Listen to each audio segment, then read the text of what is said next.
When I was younger, I knew I wanted to invest in real estate, but I had no idea what or where to buy. And here are 3 sleeper areas I found that you can literally make probably $100,000 a plus in your very first year from just one property. When I first started, the thing that I kept hearing over Location. and over Location. again Location. was location, location, location. But the most profitable locations in real estate has always changed. The majority of beginners who own real estate and rentals right now are making 10 times more money through short-term rentals than traditional real estate investing. So most of you know, if you've been watching the channel, that I was making probably at the start of my channel about $110,000. Now in the time since I've started the channel, I have significantly increased my income to about $2 million a year. In today's video, we're going to break down how we took a cash investment of $54,000 and turned it into $800,000 worth of real estate using a little known strategy. Yet we still can't define the picture perfect locations.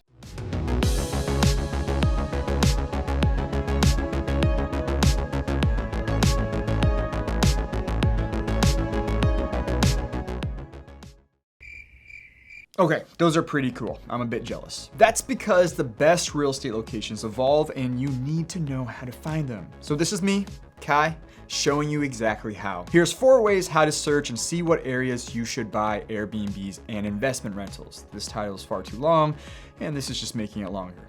I'm sorry. Number 1, the heat map. Now, the heat map is all about identifying where our guests are flocking to and where they're spending their money. Now, imagine if there was a way to see exactly how well you do before you even committed to buying a property.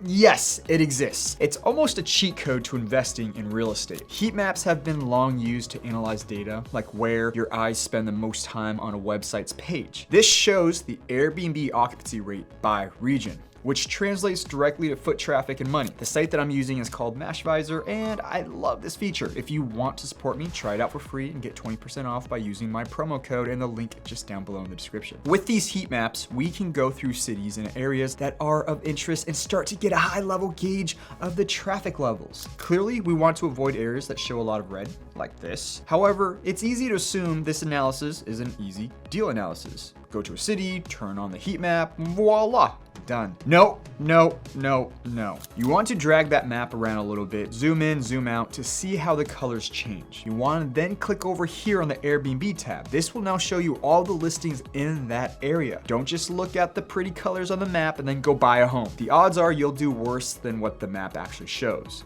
What you need to do is scroll through the homes in a specific area and confirm both the occupancy rates and rental income. Now these are backwards looking, meaning they're looking at historicals. So you get to see how these properties have actually performed. Now this is very useful information to plug into our own number crunching spreadsheet. I like to use a spreadsheet like this one when it comes to short-term rental deals, and I've used this literally hundreds, probably thousands of times. If you don't have one, you can download this one for free, just down below in my description. The first sleeper area that I found using this method is the Sedona and Flagstaff area that offers high average occupancy and nightly rates. It's close to NAU, Northern Arizona University, Slide Rock, and then Sedona itself. This is a place well known for students, parents, and family to escape school and big cities like Phoenix. What's the point of a heat map if your data is not completely accurate? There are billions of data points the algorithms are trying to sort through to give us something simple to read, like conveniently colored maps. But we need to cross-reference that stream of data. So if you found an area with good traffic but no context to why, your analysis can be wrong. You buy the property anyways, guests don't book,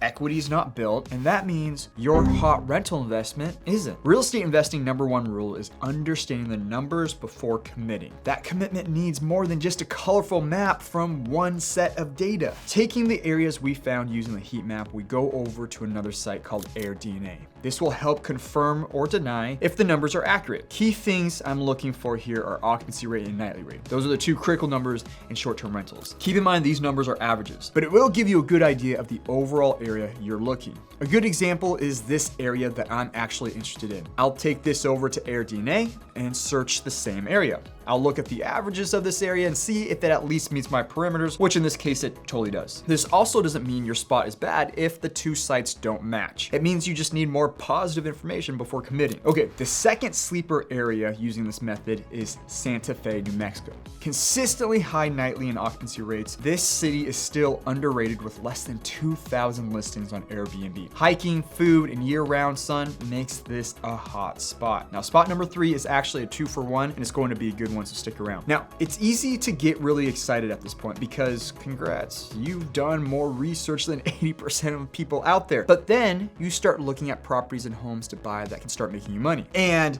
that's your mistake. Let's say that you look at the heat map and you found a green area and you cross-referenced it. So now you go buy a house in that area to put on Airbnb, except you hear crickets and realize that you're losing money every single month. You done messed up. First, you want to go to Airbnb and start the in-depth research because this is the true source of all the data. Customers, calendars, pricing, feedback, quality, photos, everything. And if you want to learn more about how I personally do this and help people find properties that replace their day jobs, you should join my Land Hacker and 6-Figure Host programs. I also mentor them. Head over to my site and you can book a call with me and see if it's a good fit and how it can help you. I know I like this area and now I'm looking at all the properties with 4.9s and up. I want to see their rates, occupancy by looking at their calendars, and perhaps the most underrated process of it all, identify the types of properties that are doing well. Then decide what you need to create that's different and better to move the traffic from their listing to yours. For example, I see a lot of just standard homes. No big deal, but the two that stand out is this tiny cabin and treehouse. I can just tell by the number of reviews alone that it by far dominates this entire market. So that's my baseline. I need to create something that is different and better than these. Obviously, I'm a bit of a shipping container snob, so that's what I'm thinking right off the top of my dome. It's not just guests who pay you rent that makes you money. The biggest way of making millions in real estate isn't actually from rent, it's equity. And it's tied back to location. One of the hardest things of buying real estate is finding the right market where you know equity will grow. So it's understandable when you find a hot spot for short-term rentals and you like the cash flows and go, that's more than my paycheck. That'll do. But that is the problem with starting investors. Equity is where 80% of the money is made in real estate and business. And what I mean by equity is what can you do to the property to make it be perceived as worth more. And the best way to ignore equity is to buy a turnkey place and think that market appreciation will always go up. Everything can fall apart, and little equity growth can lead to a high-risk portfolio, inability to buy more, and quite frankly, just a poor use of your money. So crap, what do we do if we can't predict the future or the market? Simple. Create it. What you have to do is see how you can create equity. This can be through a remodel, rehab, expansion, or even getting the right permits. The simplest way of seeing this is by using sites like Zillow. I personally love beat up homes with potential. So the first thing that I look at is what they're asking price per square foot. In this example, it's around $227. Okay. Then I search recently sold in the same area, but I look for ones that are more updated. Like this one that is at $389. This other one at $395, another at $467, another at $393. Okay, I'll say that the market rate in this area is around $400 a square foot. So if I can buy mine at $220 a square foot, that means that I can spend up to $180 per square foot to rehab or remodel to reach the market value, or in this case, break even. But listen, you don't want to just break even. That's never a good idea. I actually know that it will probably only cost me about $70 a square foot, leaving me about almost $100 a square foot in profit, or roughly $200,000 in equity. Now that's just if I remodel the existing square footage to meet market demand. But if I expand the footprint of that home, which will probably cost me around $200 a square foot, I still increase the market value at $400 a square foot, or roughly doubling my money. This is how you can use real estate and get rich. It has always been in the equity. The ideas are endless. But in the end, It's about you.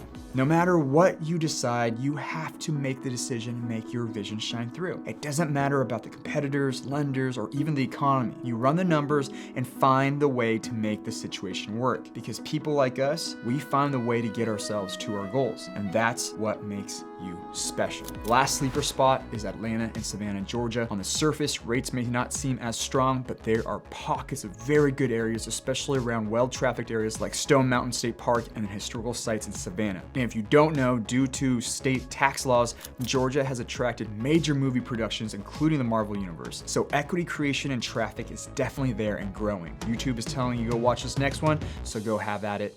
Bye.